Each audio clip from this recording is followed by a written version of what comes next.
បាទទឹកទី1ចូលមកដល់បងប្អូនបាទសម្រាប់ការប្រកួតរវាងបាទបឺតក្លាពេជ្របាទជាមួយនឹងរិទ្ធីអ៊ីចយបងប្អូនយើងបឺតក្លាពេជ្រនេះគេវាយ26ដងបាទគ្រាន់តែឈ្នះ24បាទហើយចាញ់តែ2ទេ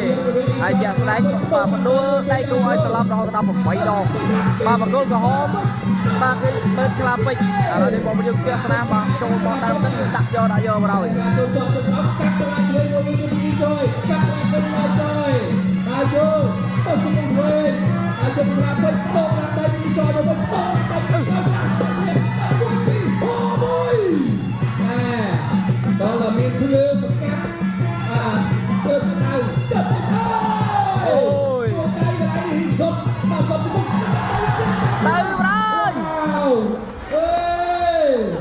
វ៉ាវអាយយមិនបាទក្លាពេជ្រเราអត់លេងក្រោយទេមកដៃនេះអូយ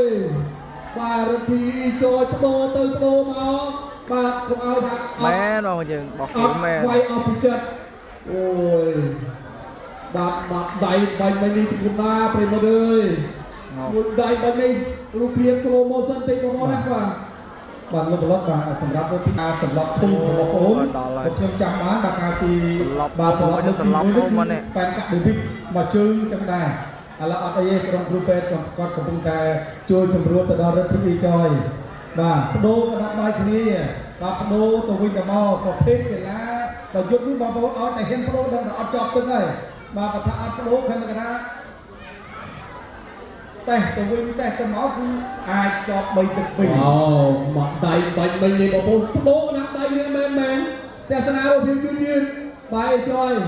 បាទមិនអីទេសម្រាប់ដៃបាទអញ្ចឹងមិនធន់ដូចជាកែងបដូរមកដៃឆ្វេងណែតោឲ្យម្ដងហើយម្ចាស់គោក៏លោកប្រុសរូបម្ចាស់ស្ដាប់នេះបាទពីក្លាពេជ្របាទក្លាពេជ្រធ្វើបានល្អណែលោកប្រុសខ្ញុំទៅឡើងមើលនេះខ្លាពេជ្រមកដាក់ឡាមិនលុយទៅលើបាទមួយដូចនេះខ្លាចាក់បាក់ជ័យចាក់បាក់ជ័យបាទអរលោកស្រីនិងកញ្ញាជាទីមេត្រីអបអរ